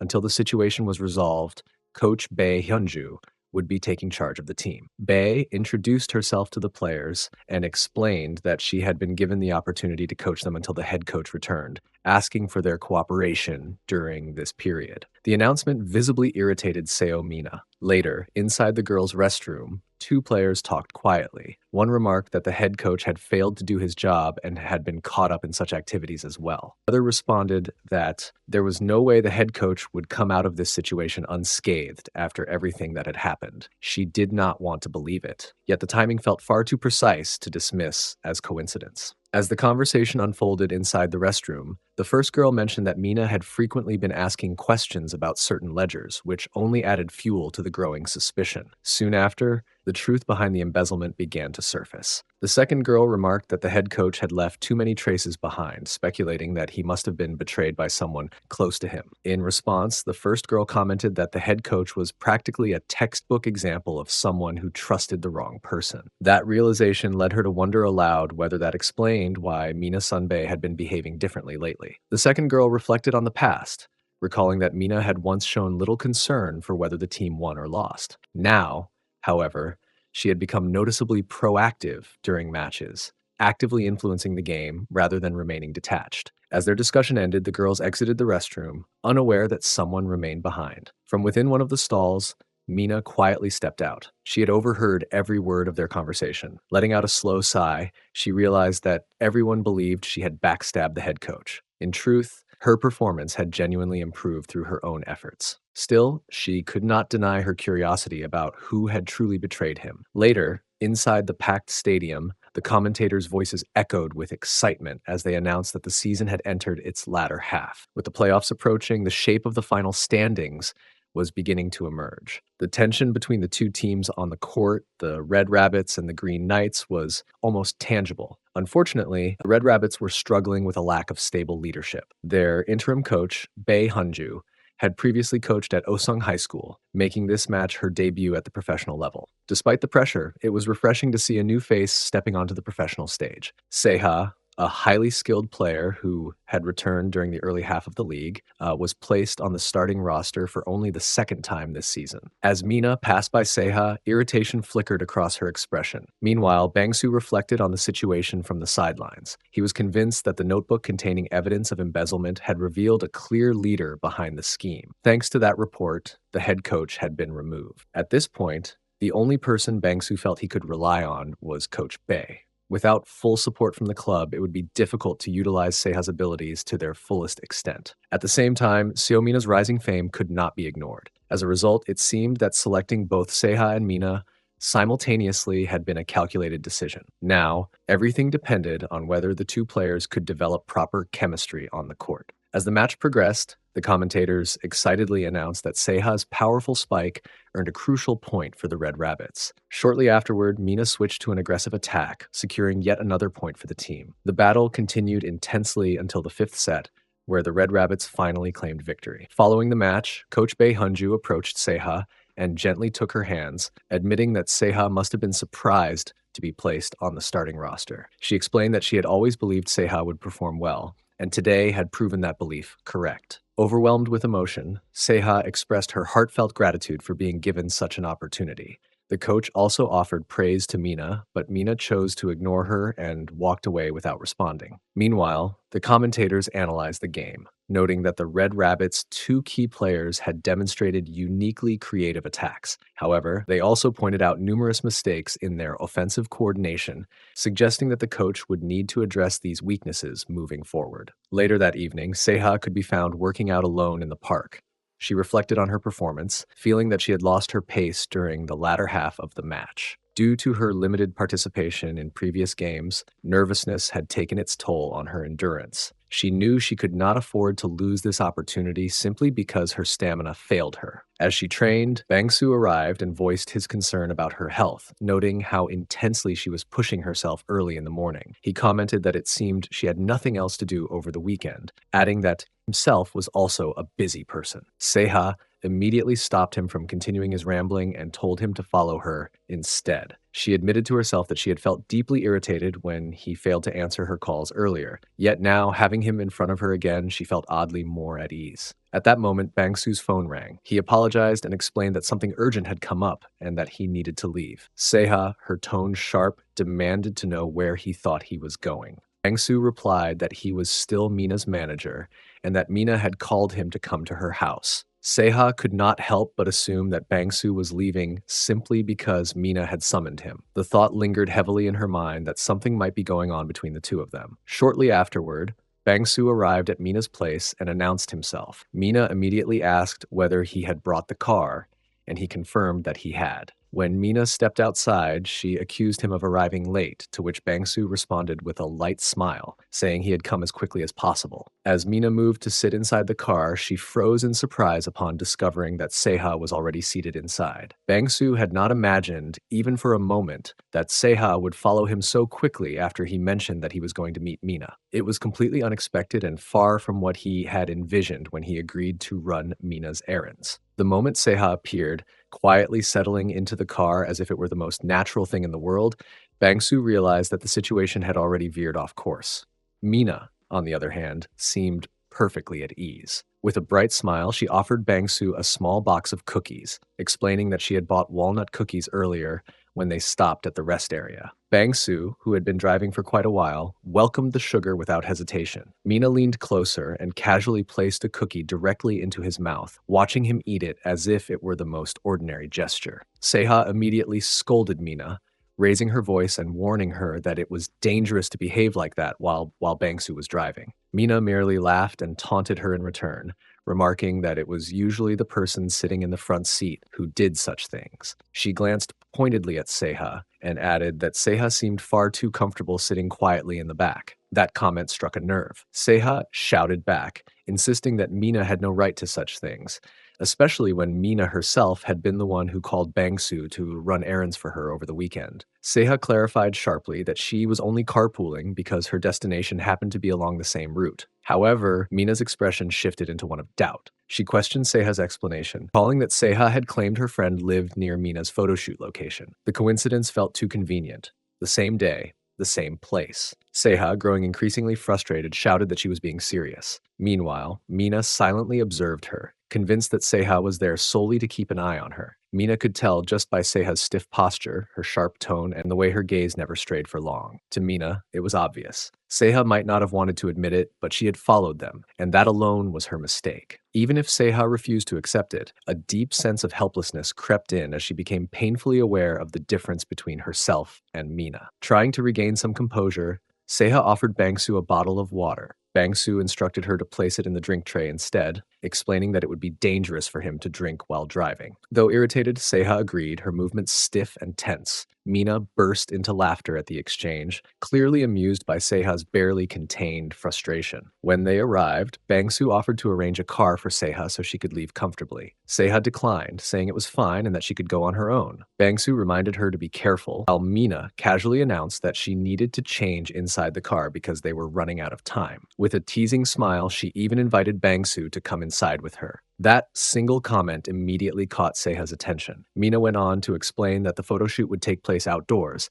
and that Bangsu would need to apply sunscreen on her. She urged him to hurry, insisting that they had no time to waste. Once inside the car, Mina removed her shirt without hesitation, wished Seha good luck with a playful tone, and closed the door. The sound of it shutting felt sharp and final. Seha stood frozen, anger simmering beneath the surface. She felt as though Bangsu was continuously associating himself with Mina right in front of her without any regard for her feelings. The tinted windows blocked her view, and although she was certain nothing vulgar was happening inside, the uncertainty gnawed at her. When Mina eventually stepped out, now wearing a swimsuit, she casually questioned why Seha was still there. Seha quickly replied that she thought she had left something inside the car. Before the conversation could continue, a staff member approached Mina and informed her that it was time to begin the shoot. Mina assured him that she was coming and turned away. At that moment, Bangsu called out to Seha, mentioning that he had noticed her peering into the car window earlier. That was the breaking point. Overcome with rage, Seha lashed out, kicking Bangsu hard in the leg. He lost his balance and fell, stunned as Seha stormed away without looking back. As she walked, Seha couldn't help thinking that Mina truly looked like a celebrity, and it was no wonder that men lost their composure around her. The thought unsettled her further. If Mina were to surpass her in volleyball as well, Seha felt she would completely lose her sanity. Later, Bangsu received a message from Seha, asking him to come to the car. Confused but concerned, he approached her. Inside, Seha began removing her outer clothes, explaining in a strained voice that after exposing herself during training, her body never fully relaxed. She complained of lingering pain in her back and asked Bangsu to take a look. Bangsu hesitated at first, unsure of how to respond, but eventually stepped closer. Inside, Mina tried calling Bangsu again and again, but he never answered. Each unanswered ring chipped away at her patience, and with every passing second, her irritation deepened into anger. By the time the calls went to voicemail repeatedly, she had already convinced herself that Bangsu was intentionally ignoring her. Muttering sharp curses under her breath, she quickened her steps, determined to confront him in person. What Mina did not know was that Bangsu was inside a parked car with Seha. The confined space was filled with tension as the two struggled against each other, more like a wrestling match than anything playful or harmless. Their movements were frantic, bodies colliding as neither seemed willing or able to pull away. The moment Mina reached the car, she stormed toward it and banged on the door, demanding to know why Bangsu had ignored her calls. Her voice was sharp and unforgiving as she reminded him that she had contacted him countless times and that she had already been far more lenient than he deserved. Caught off guard, Bangsu immediately apologized. He hurriedly explained that he had dropped his phone earlier and had been unable to find it until recently. In an attempt to prove his honesty, he even asked Mina for her phone so he could check the call log himself. His frantic sincerity momentarily stalled her anger, but her attention soon drifted elsewhere, toward Seha. Meanwhile, Seha quietly stepped away from the car, her face burning with humiliation. Her thoughts spiraled uncontrollably as shame crept into her chest. She wondered bitterly whether Bangsu had already taken whatever satisfaction he wanted for the day, and that thought alone made her feel exposed and degraded. When Mina returned to the car moments later, she suddenly caught a strange scent lingering in the air. The unfamiliar smell unsettled her, feeding her suspicion and leaving her visibly uncomfortable. The tension that had begun earlier did not fade with time. Instead, it exploded openly during practice later that day. Seha and Mina clashed fiercely on the court, their argument erupting over a crucial play. Seha shouted that Mina had no right to interfere with the ball at the front when she was positioned at the back. Mina fired back without hesitation, insisting that she had clearly seen the ball drifting toward the backline and had acted accordingly. Seha accused her of lying, stating that anyone watching could tell the hit had been intentional. According to her, Mina had deliberately gone after the ball and had repeatedly positioned herself as an obstacle whenever Seha was on the verge of scoring. Mina's temper flared instantly. She accused Seha of being self-centered and claimed that Seha simply could not stand it when someone else drew attention, especially now that Mina herself had been praised after the previous match. Before the argument could spiral completely out of control, Coach Bay stepped in, placing herself firmly between the two players. Maintaining a calm tone, she tried to reason with Mina. She explained that Seha had only recently returned after a long-term injury, had become particularly sensitive to physical contact on the court. Coach Bay urged Mina to show a little understanding and restraint. Mina, however, refused to back down. She snapped at Seha, demanding to know why she had not mentioned the issue herself if it was truly so serious. Her voice dripped with mockery as she suggested that Seha stop playing the victim and constantly seeking sympathy. Seha responded coldly, asking Mina whether she was finally finished talking. At that point, both players completely ignored Coach Bay, leaving her standing between them, deeply troubled by the widening rift forming within the team. From a distance, Bangsu observed everything in silence. Since Coach Bay had taken over, the team had recorded 2 wins and 1 loss, including the current match. Yet the confrontation between the two wing spikers made it painfully clear that teamwork was unraveling. In Bangsu's mind, the situation could be broken down more objectively. The real issue did not lie with either hitter. It was the setter's fault. The ball had been set too ambiguously, landing in a space where both Seha and Mina could reach it. A collision under those conditions had been inevitable. If this conflict truly turned into a clash between two volleyball titans, then responsibility rested not with their egos, but with the unclear setup that forced them into competition. His thoughts were interrupted when Deon approached him and casually mentioned that she had finished her work. Curious, Bangsu asked about her new position. Deon admitted that it was challenging, but she was learning a great deal from it. Even though Bangsu had recommended the role himself, she confessed she was still not certain whether it truly suited her. Bangsu reassured her gently, telling her not to underestimate herself and pointing out that she was keeping up far better than she realized. He then suggested that they begin her recovery training that very day. At first, Deon hesitated. Self-consciousness and uncertainty held her back, but after a moment, she mustered her resolve and removed her skirt to begin training. As she glanced toward Seha's team across the court, she silently wished she could stand there again, playing alongside them. Later, inside the train, Deon's thoughts spiraled with embarrassment. The memory of earlier events made her feel as though she might collapse from shame alone. Even though no one around her seemed to notice anything unusual, the anxiety pressed heavily on her chest. When Bangsu joined her, the two began their cardio training together inside the moving train. At one of the stops, they sat down side by side on a bench. It was then that Dawn fully realized how close she had come to being caught earlier during the wrestling-like exercise with Bangsu inside the train. Despite the lingering fear, a part of her wished that the moment could last just a little longer.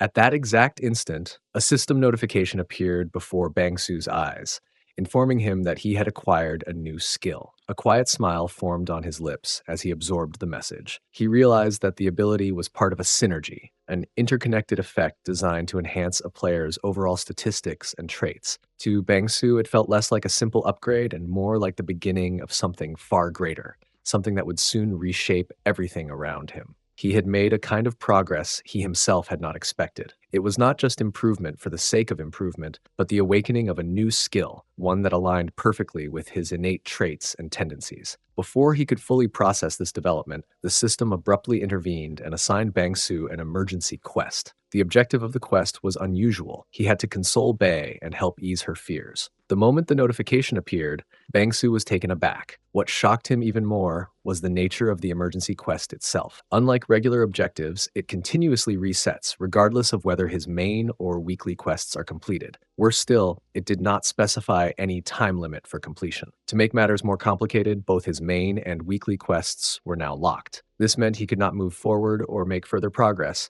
until he resolved this issue. The strangest part was that the quest wasn't even about a player. It centered on the coach. The situation left Bangsu uneasy, as he had never encountered anything like it before. Not long after, Seha approached him and reminded him firmly that he needed to arrive at the riverside by dawn, specifically by 6 in the morning. They were scheduled for a morning run. Bangsu was visibly surprised at the idea of coming back again the very next day. He pointed out that he needed to sleep, but Seha replied bluntly that he could simply go to bed earlier. She also made it clear that Bangsu would be running alone, which meant there was no need for him to call her for the session. As Seha walked away, she found herself thinking about Bangsu's unusually nonchalant attitude. He did not seem concerned at all about missing their last cardio training session. Perhaps, she thought, she was the only one still conscious of it. Her irritation continued to build. Trying to lighten the mood, Bangsu offered her an energy drink. He mentioned casually that he had given the same drink to Mina earlier, and she had really liked it. Instead of calming Seha down, this only fueled her anger. She kicked his leg hard and snapped at him,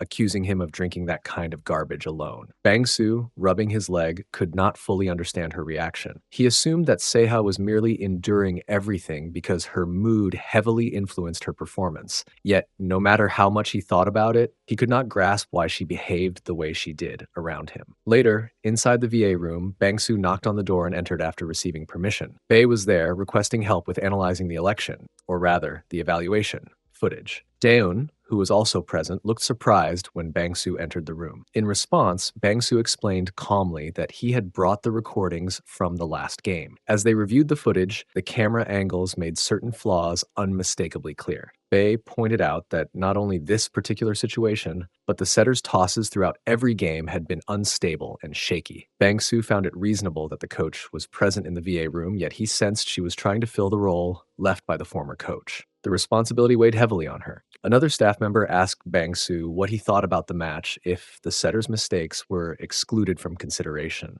Bangsu glanced at Bae and hesitated internally. He knew it was difficult to determine whether the game had fallen apart solely because of the setter's errors. Still, since the coach was present, he decided to align his response with her assessment. It would allow him to fulfill the emergency quest partially, and opportunities to speak directly with the coach were rare. He recognized this as a valuable chance. Pointing toward the screen, Bangsu explained that the opposing team's defense had many weak points. Even after the opponents executed a strong play, they failed to adapt or issue additional strategic orders. In his opinion, they had misjudged their own team's strength. This became especially evident in the second half of the game. He added that Seaha had nearly turned the match around through her outstanding performance alone. Bangsu concluded that the game had been winnable if the setter had been more decisive and confident in her positioning. His words clearly caught Bae's attention. Later that night, as Bangsu prepared to return home, he formally announced his departure. Bae thanked him sincerely for his hard work and admitted that she had been surprised by his understanding of the game. It was the first time she had seen Bangsu speak so openly and analytically about match strategy. Bangsu, misinterpreting her reaction, worried that his talkative nature might have made her uncomfortable. He quickly resolved to speak less in the future. However, Bae immediately denied this assumption and clarified that her words were meant as a compliment. She went on to explain that although Bangsu had pointed out flaws in the setter's performance, they could not place all the blame on Jisoo alone. Bangsu understood this well.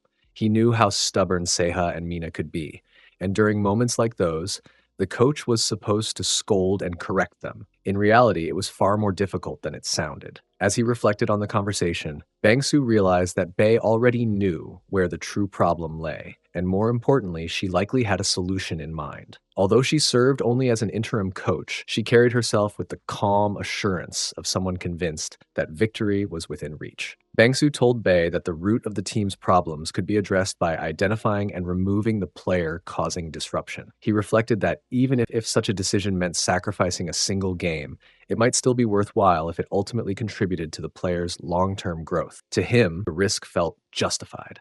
He added that if Bae still failed to show improvement, the team might eventually be forced to consider an aggressive trade to send her elsewhere. Realizing how blunt he sounded, Bangsu apologized, saying he had gotten too caught up in talking about the game. With a short laugh, he added that although it was just volleyball, the egos of volleyball players could be extraordinary, almost unbelievable. In his view, only firm handling would make them listen. He suggested they should simply try everything possible because, in the end, it was still a game to be played and learned from. Bae responded thoughtfully, implying that even if it was a game, its weight was greater for those who lived inside it. The next day, after a brief wait, the match finally began. Seaha was stretching on the court when Mina approached and politely asked her to step aside, saying the spot would be better for an interview. Seaha smiled faintly, thinking to herself that Mina always knew how to negotiate with words. She had expected Mina to rely on her physical charm again, the way she had done previously. Mina teased back that Seaha was still bringing that up and wondered whether Seaha ever intended to let it go. Seaha herself doubted she could, blaming her own persistent sense of grievance. At that moment,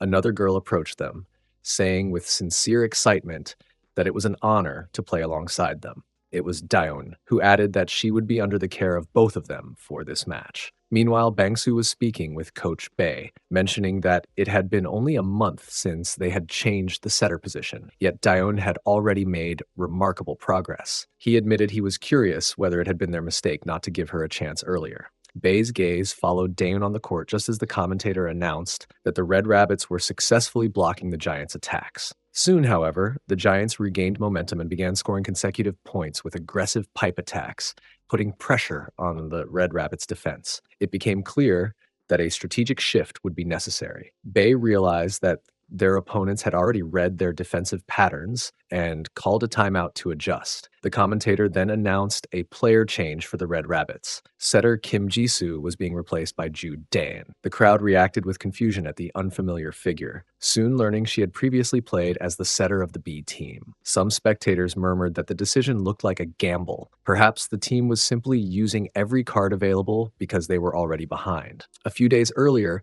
Deon had nervously confessed that she would be acting as setter in the upcoming match. Bangsu had responded that from his perspective, she seemed ready to debut as a professional player. Even so, she worried. It had only been a month since her position had changed.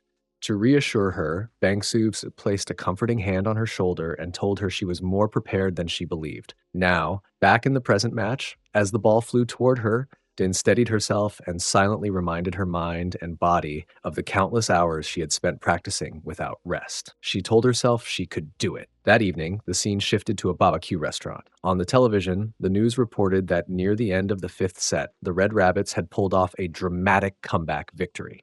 Inside the restaurant, one of the men worriedly commented on Coach Bay's condition. She had clearly drunk far too much, especially considering her already low alcohol tolerance. They discussed finding someone who could take her home safely. Bangsu stood and volunteered to accompany her. Out on the quiet road, he gently told Bai they had arrived at her house and suggested she get some rest. At that moment, Bai grabbed the front of his shirt and mischievously suggested they share one more glass of wine. She drank happily, praising its taste, while Bangsu grew more concerned, knowing how drunk she already was. She insisted she was fine. After all, she was already home, and on a day like this, drinking felt permissible. He noted that she seemed unusually good-humored. With a hint of emotion, Bay reflected that, until recently, she had been only a middle school coach, and now so much had changed so quickly. She felt that even describing her emotions as overwhelming would still be an understatement. Ever since that moment, she had stepped into the role of coach for a professional team, and despite the passage of time, she still found it hard to believe it was real fully. Everything seemed to be moving so quickly that reality often felt like a dream she had suddenly walked into. Bangsu remarked that since the coaching change, she had handled everything remarkably well. Bae, however, humbly credited much of their progress to Seaha and Mina, explaining that compared to the first season, their abilities had improved dramatically. Mina, in particular, appeared far more spirited and fiercely competitive than before, which made Bae genuinely happy to witness. Even so, Bangsu insisted that the team's recent victory was largely thanks to Bae's good judgment. He pointed out that, although Deon was still new, she already possessed an impressively wide field of vision and made sound decisions under pressure. He recalled how she had spotted an opening during the block earlier that day and noted that only Deon could toss the ball with such effortless precision. Despite it being her debut match and there still being areas she needed to refine, he believed the more experienced players could easily help make up for those gaps. On top of that, Deon's presence had helped restore the team's overall atmosphere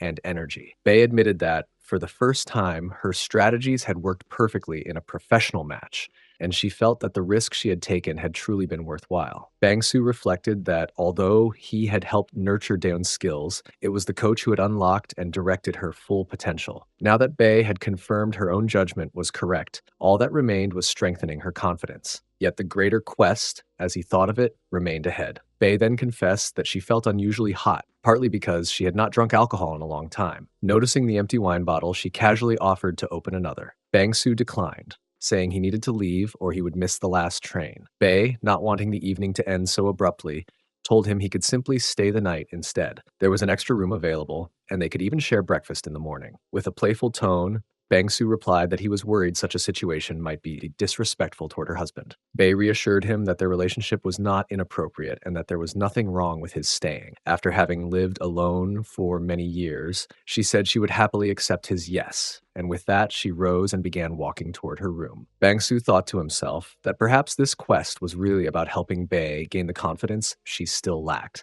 and he resolved that he would give it to her. Just then, Bai suddenly stumbled, and before she could fall, he caught her by the waist. Embarrassed, she explained that she had simply felt dizzy, which was why she lost her balance and insisted she was fine now. She thanked him sincerely for supporting her. At that very moment, a notification appeared in his mental system window, indicating that Bei's status had changed and the quest had been updated. He realized then that the progress of the quest seemed directly tied to Bei's confidence and the things he was doing for her. Bei soon asked him to let her go, which startled him, and he quickly stepped back in embarrassment, apologizing awkwardly. She brushed it off gently, telling him it was nothing he needed to apologize for. Then Bei moved closer, placed a warm hand on his cheek, and asked with genuine concern about the troubles he had been dealing with lately. Bangsu admitted that Seaha had been constantly calling him for extra training sessions and pushing him relentlessly, while Mina's sensitivity required careful consideration and left him emotionally drained. Acting as their manager had become exhausting, and though he knew Bei was busy, he confessed that he was trying to endure everything as best he could, even though he felt he was nearing his limit. Hearing his words, Bei wrapped her arms around him in a comforting embrace. She told him that he had truly endured a great deal and must have faced many difficulties. She thanked him both for listening to her and for everything he had done to help Seaha and Mina. Touched by her understanding, Bangsu expressed his gratitude in return, thankful that she had listened to him so sincerely. Bangsu realized that, to his own surprise, he was not tired at all. In fact, he was enjoying the process more than he had expected. Completing the quest no longer felt like a burden. Instead, it gave him a strange sense of purpose. Acknowledging this, he sincerely apologized to Bei for taking advantage of her kindness. He assured himself that he would do everything he could to help her regain the confidence she seemed to have lost over time. He asked Bei to stay like this for just a moment longer. After a brief hesitation, she agreed. In her mind, she assumed Bangsu was simply seeking warmth from someone else, perhaps relying on her presence for comfort. However, she quickly realized that his body was much stronger than she had anticipated. His hands were large and steady, and the firmness of his grip surprised her. She wondered if this reaction was partly because it had been such a long time since a man had held her. Her heart began to beat faster, and she found herself acutely aware of the closeness between them. Soon after, what started as stillness turned into playful movement, and Bangsu and Bei ended up engaging in a lighthearted wrestling match that blurred the line between competition and laughter. The following day, while they were at court, the system window appeared before Bangsu, notifying him that a new weekly quest had been updated. After a brief review, he concluded he had accumulated a considerable amount of SP. Because of this, he felt there was no immediate need to obsess over missions for the time being. Instead, he considered shifting his focus toward exploring new abilities. Compared to earlier challenges, the recent emergency quests had not been as harsh. Not only were the rewards generous, but even the descriptions felt more reasonable than before. Meanwhile, Bei noticed Bangsu making a casual remark about ball pressure, which immediately left her feeling embarrassed. Trying to move past the awkward moment, she thanked everyone for their hard work. Shortly afterwards, she asked one of the girls where Mina was. The girl said Mina had gone to wash up and that she had work scheduled later as well. Bei nodded and asked her to pass along a message to Mina when she saw her. Soon,